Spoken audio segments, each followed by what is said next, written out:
In the vast silver ocean where time stands still and thought drifts freely, the party floats in weightless silence, weapons at rest, spells half prepared, but when something feels wrong. The stars don't move anymore. A pressure builds in your chest, like the world is holding its breath. The magic flickers. Compasses spin endlessly, and then the lights fade, swallowed by a shape so large your mind refuses to measure it. A shadow slides beneath you. At first, it looks like a floating continent, jagged plates of bone and armor drifting through the void. And then it turns and you see the eye, like the sun burning hatred locked directly onto you. Its mouth opens and reality breaks. Inside its gullet is not flesh but an endless void, a prison of drifting wreckage, crushed gods, broken adventurers, and the ruins of entire civilizations, trapped forever within its stomach. Gravity twists violently as the creature pulls you closer, space itself bending towards its hunger. There is no roar, no warning, just the cold understanding that you are not being hunted, you are being collected. Yes, in today's video, we are covering the most feared monster in the Astral Sea, the Astral Dreadnought.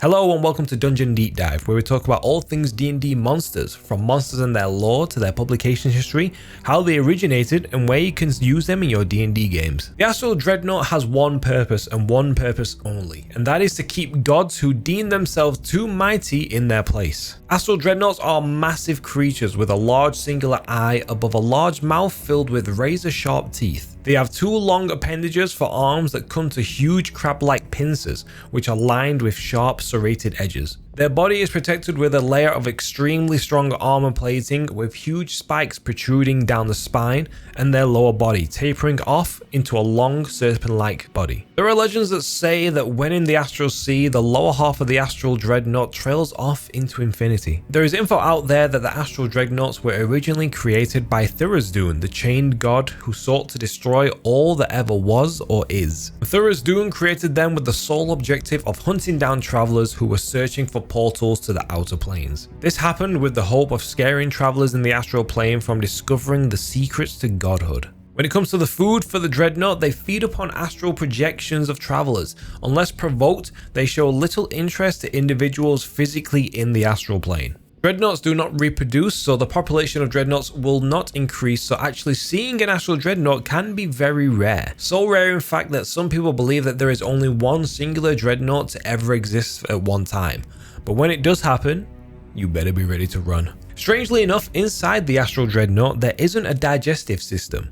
Instead, there is actually a small demiplane in its place, where anything and everything they eat goes. The demiplane has its own atmosphere and gravity, magic can function as normal on the demiplane, and if a creature is swallowed, if they are strong enough, they can try and force their way out. If by some miracle an Astral Dreadnought is killed, the demiplane in its stomach disappears, and anything or anyone still in the demiplane is injected randomly into the astral plane. If you're unlucky enough to be cornered by the Astral Dreadnought, they are a devastating force in combat. There are very few creatures who encounter a Dreadnought and live to tell the tale. Their pincers are strong enough to crush any humanoid with ease, and their powerful jaws are strong enough to chew through the strongest of armors, and even capable of severing the spectral silver cord that connects an individual's spectral projection to the material plane. Right now that we've gone over the description of the Dreadnought, let's go over their publication history, as well as the stat block and a homebrew stat block I've made for you guys to use in your games. The Astral Dreadnought made its first appearance in the 1987 AD&D Manual of the Planes,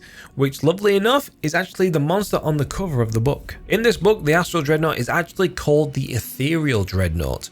There is no stat block or a whole lot of information on the Dreadnought, but we just get a small paragraph about an illusionist using the Phantasmal Force spell to summon an illusion of the Dreadnought. Moving on to 2nd edition, the Astral Dreadnought appears in the 1995 Planescape Monstrous Compendium 2, and now this art is pure nightmare fuel. In this book, it is said that the gods alone know what these things are or where they come from, but one thing is certain: where the Astral Dreadnought goes. It says that a Dreadnought is the same size as a storm giant, and we get more information on the description. It says that some people say that at the end of the Dreadnought's tail, it just trails off into an infinite long silver thread. Some people believe that with the tail going off into a silver ethereal cord, that the Astral Dreadnought is not actually a native to the astral plane, but it is in fact projecting itself from some other material plane into the astral sea. In this edition, if a victim is wearing no armor and is hit by the powerful jaws of the Dreadnought, they actually have to save versus death magic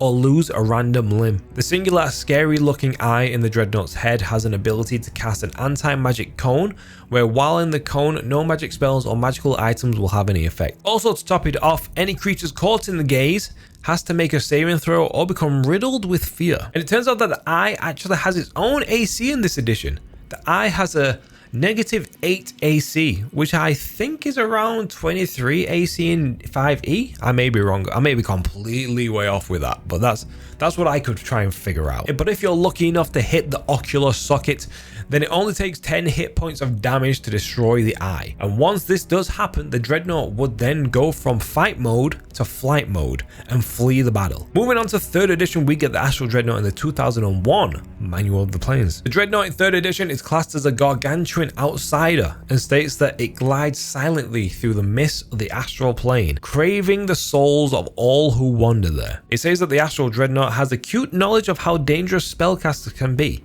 so when in a fight, it will try every way possible to keep those spellcasters in its anti-magic cone while charging them. It does have a specific ability called Sever Silver Cord, where if the Dreadnought happens to be flanking a target, it has a chance to, as the name states, sever the silver cord. In the book as well, we do also get a sketch diagram of the Dreadnought, which I think is amazing, and I feel like we definitely need to get more art like this in future books, please. Moving on to 4th edition, we get the Dreadnought in the 4th edition Manual of the Planes, as you could probably guess, as well as being, again, the cover monster for the book. The intro to the Dreadnought is a great one. It says, the Astral Dreadnought swims fearlessly through the astral sea in search of prey.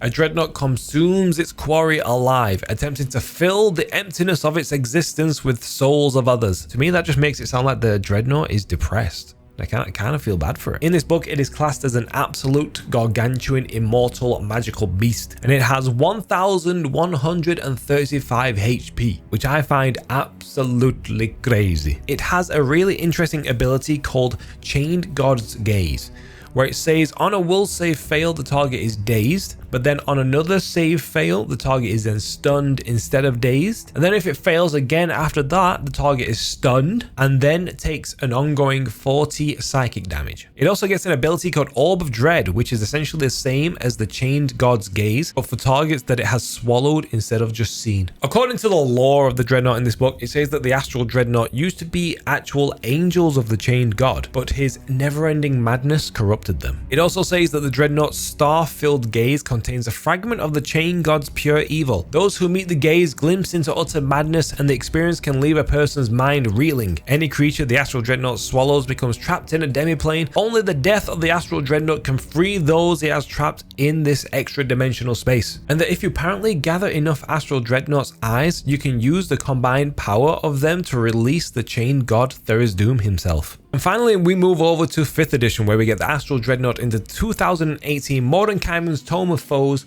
as well as the Mordenkainen's Monsters to the Multiverse. There's not a lot of new information in 5e from previous books, but we do get a tiny bit of information on what happens if two Dreadnoughts will encounter each other.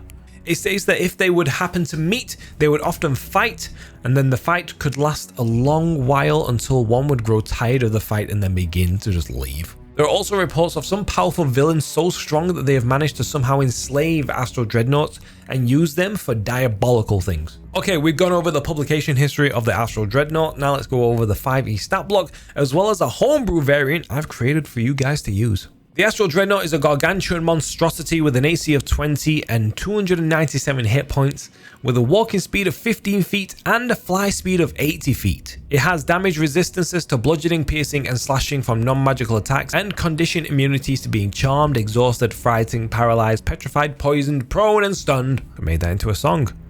Charmed, exhausted, frightened, petrified, poisoned, and it sits at a challenge rating of 21, along the same levels as a Solar and a Lich. For its traits, it has a trait called Anti-Magic Cone, where the Dreadnought's eye creates an aura of anti-magic, as in the anti-magic field spell, in a cone of 150 feet, and at the start of each of its turns, it can decide which way the cone faces. The cone doesn't function while the eye is closed or while the Dreadnought is blinded. It also gets an ability called Astral Entity, where the Dreadnought can't leave the astral plane, nor can it be banished or otherwise transported out of the plane. It also has a Demi-Plane Donjon. I don't know why is it Donjon? I thought it was just dungeon. Tell me in the comments, why is it Donjon? Where anything the Dreadnought swallows is transported to the demi-plane that can be entered by no other means except a wish spell, or the Dreadnought's bite and Donjon visit. A creature can leave the demi-plane only by using magic that enables planar travel, such as the plane shift spell. The demi-plane resembles a stone cave of roughly 1,000 feet in diameter, with a ceiling of 100 feet high. And like a stomach, it contains the remains of past meals. The Dreadnought cannot be harmed from within the demiplane. If the Dreadnought dies, the demiplane disappears and everything inside it appears around the Dreadnought's corpse. The demiplane is otherwise indestructible. And for the final ability, it has Sever Silver Cord, where if the Dreadnought scores a critical hit against a creature traveling by the means of the astral projection spell, the Dreadnought can cut the target's silver cord instead of dealing damage. Which, if you're not aware, if you're in your astral projection form and your cord gets severed, your astral projection gets shunted back to your body on the material plane. It also gets legendary resistances and unusual nature, where it does not require air, food, drink, or sleep. Now for its actions, it has a multi-attack where it can make 1 with its bite and 2 with its claws. And speaking of the bite, it has a plus 16 to hit with a reach of 10 feet and deals 5d10 plus 9 force damage. And if the target is a huge or smaller creature, and this damage reduces it to 0 hit points or it is incapacitated, the Dreadnought swallows it. The swallowed target, along with everything it is wearing and carrying, appears in an unoccupied space on the floor of the demi-plane donjon. And for the claw attack, it has again a plus 16 to hit with a reach of 20 feet and deals 3d9 plus 9 force damage. And due to the absolute force of this legendary creature, it gets 3 legendary actions. One is that it can make a claw attack.